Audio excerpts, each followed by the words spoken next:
the light that will ignite thousands of others or whatever. It's that. Okay. So normally in this symbol, the entire spirit of our school is supposed to be contained. Mm-hmm. And that's why every curl in every part of that symbol was fought over by yours truly. Because when I see it, I want to be able to see the whole identity of the school. Okay? Give me another symbol from your life, Regina.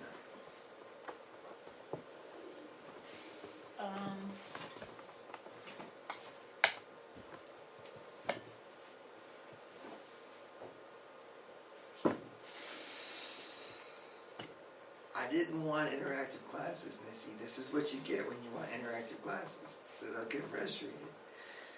Give me a symbol. You don't have it. You can't think of any spontaneously. It's okay if you can't. I can let you off the hook too. No, not right now. Okay. Do you have symbols spontaneously in your head? I always just think about beer, because beer for me represents community, fellowship, Okay. hanging out, Okay. everything. So if a bottle of beer was present, Mm-hmm. what else would be present in your People. mind to you? People, enjoyment, fun, merriment. Even if there was no one else in the room? There should be. Yeah, but I suppose there's nothing else in the room but a bottle on the table. Oh. This is very interesting. So, Like a and wedding ring. Okay. What's present when a wedding ring is present? Because it's like an exchanging of a ring that represents like paternal love. Okay. Okay. Is that for you? Is that powerful No, for you? I'm just thinking of Okay, but So- you're right. in the sense of this picture,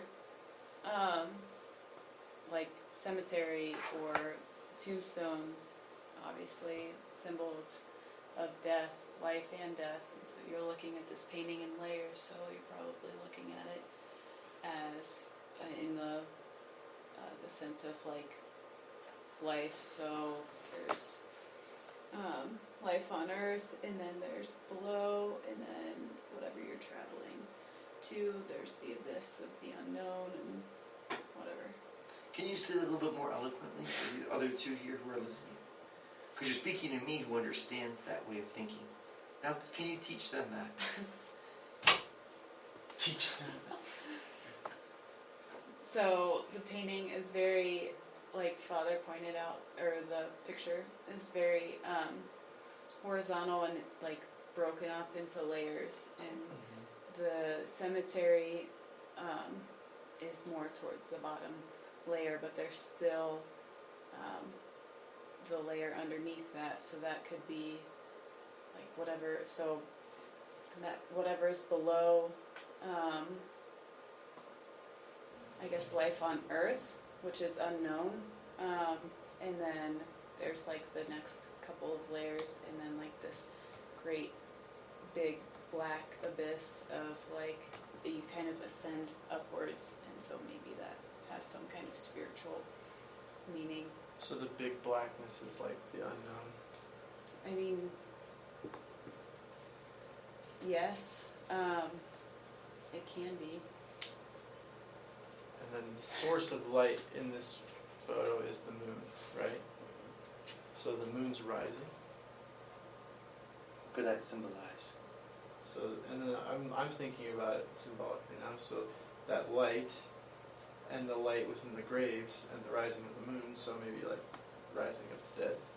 Cool. That's it, Vince. Good job. Mm-hmm. That'd be symbolic appreciation. What does your eye do when you look at this? This is another way to approach visual. Where does your eye go? So just kind of close your eyes. Open them. Where do they go in the image? all those little white spots. Really? Mine It's went a right first to the spot? clouds. Yeah, mine too. Okay, will they go there instantly? Do they kind of stay there? Do you have to force them to move? Mine goes left to right, so I follow the clouds and then down. How about you, Bree? I'm right at the clouds, and then I can't tell if I go up to the moon first or to the town. I think I go down to the cemetery town first, and then up to the moon.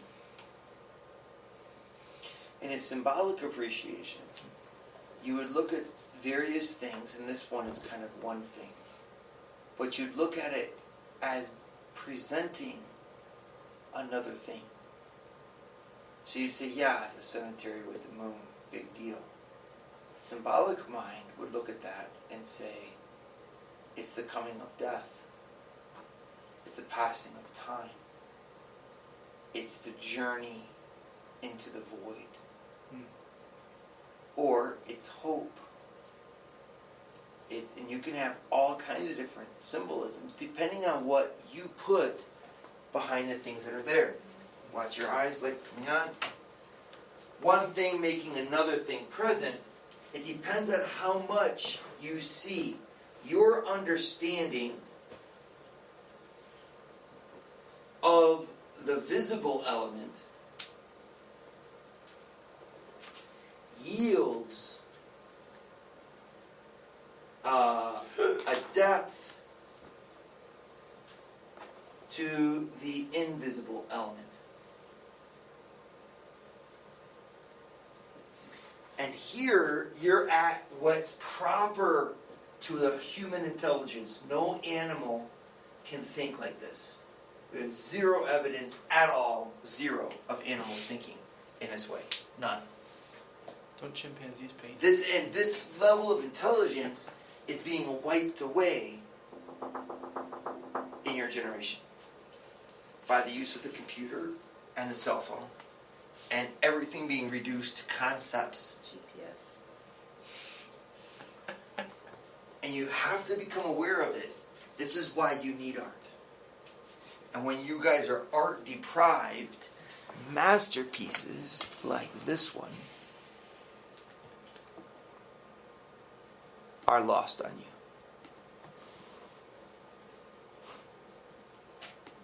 you. It's okay. The sound won't come through anyway. Look at that. Most of you are just seeing yellow right now and apostles. And you're kind of like, well, might as well just look at pictures.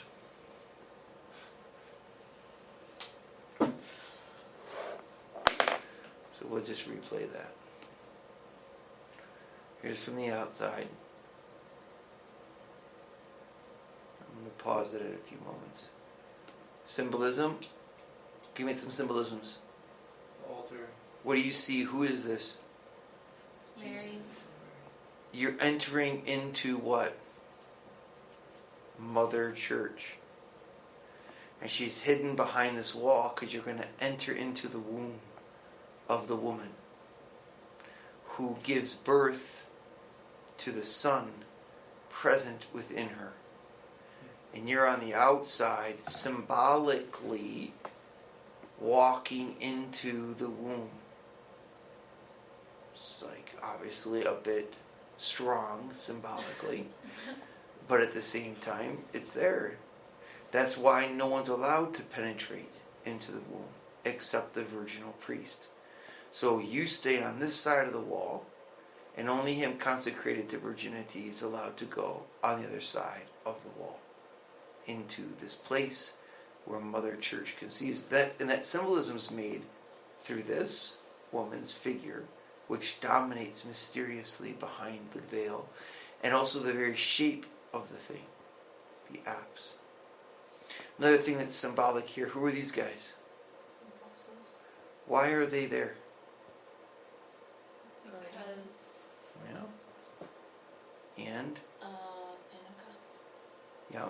But what They did were they all do at together. Pentecost? They were all together. Yeah, but why are they there at the wall? Because they're the beginning of the church. It's through them that the mystery is revealed. So I, who am here, have to look to the apostles to learn about what I can't see. I look at the ones I do see, and that's all present, and yet we don't even think about it. But that's why the apostles are there, because they reveal the hidden mystery. And that's why you can't see on the other side there, because it's hidden. You're not supposed to see. It's supposed to be mysterious. So there you got a really good glimpse. Okay, and the symbolism of having her above, it really is almost like she's given birth in a descending order. It's really something else. That's all mosaic. So those are all little tiles that you're looking at. So here you've just got so many symbols. Mary the door, right over the door, Mary the gate. And then all of this stuff is symbolic. And each one of these is broken. It's very famous. All this is a super famous place. So if you go vertically, this would all be symbolic from this to this to this to this. We can't get into it. But the point is just to say that for the modern viewer, you're looking at this, you're kind of like, I don't really get it. Like, what's this is weird. And this is weird, And it's because we don't have that appreciation of the visual as a symbol. And that's okay. But you guys need to frequent great works of art in order to reawaken the power of the intelligence. Because seeing this makes you smarter. Not so much conceptually. It's not that you learn, oh look, Jesus died, But seeing how there can be a harmony in such a crazy diversity. It's almost like art is for children. So this is another one. The same thing. Compton. Please breathe. Control yourself. There they are. Look at these two. They're playing ping pong.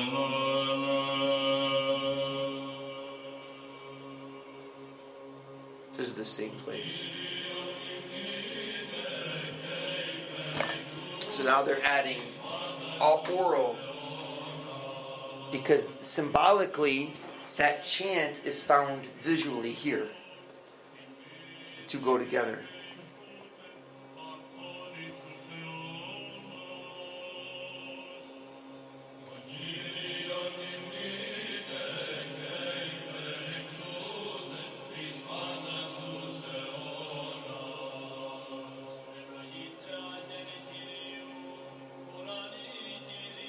They don't even need to be realistic.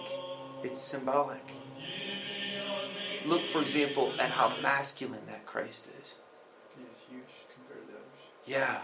And look at the strength. Look at the shoulder line. Oh, big, thick beard. Fierce eyes. Why is he behind him too? Behind what? Like, there's also Christ. Where? Above. This? No, this would be like Elijah or John the Baptist. Probably John the Baptist. Looks like the crown of Yeah, it thorns. looks like he has like kind of horns. Yeah, that's not going to be though, because he's pointing to him. And look at the symbolism, right? Again, like you're like, that's not, his cross wasn't that size. It's the symbolism of him holding the cross as like this mighty war stick. So when you're interpreting it symbolically, you don't look at it and say, oh, it's a cross. You look at it and say, oh, the cross is a staff of war. So he swings the cross against his enemies. So now all of a sudden, you're looking deeper into the cross. You're like, oh, the cross is where Jesus died. You're like, no, the cross is what smites the foes of evil. Do you see? And how do you get that? From just looking at how he's using it. So the artist is now telling you something invisible through something that is visible. What's that word? What's that? What's that word right there? Is that Greek or Hebrew? I don't know what this one means. Usually they take the first letter of the word and the last letters. So Hanak would be like, holy something or other.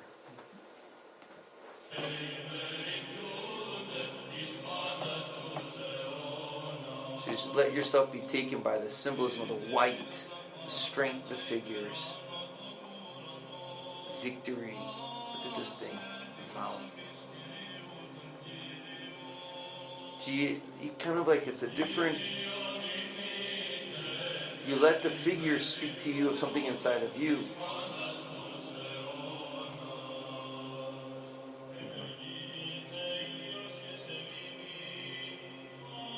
Now it's going straight up.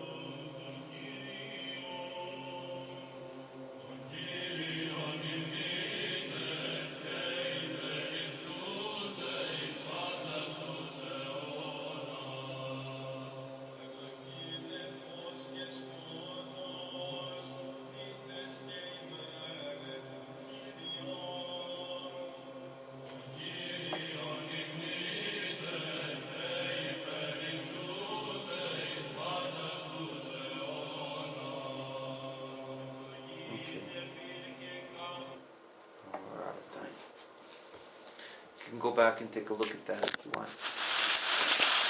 So to sum up, when we talk about artistic appreciation, the thing I want you to remember is that thing that I erased over here.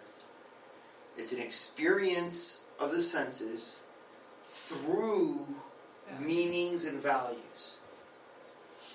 So when you take something and you look at it through the other, you appreciate it. And so you can look at it through its process. We talked about appreciation from idea, from inspiration, from labor, from technique. You can look at it from a point of view of its history. And looking at it from a point of view of its messaging, this would be the symbolic. So this is when you look at that and you're like, the reason why I have that up there is because to me that is hope. Or to me that is peace. Or to me that is God. To me that is the thrill of the fight. You know? Kind of see what I mean? So then an artistic person would have things like that. They'd be like, what is this cup? And like, this cup is joy. This is not joy. And they're like, no, this is joy. And so they have that cup and it makes them joyful. The Regina's looking at me like I'm crazy. Oh, Regina, that's the symbolic intelligence. And some people have a very highly developed one. Other people less. Cool. Shall we pray?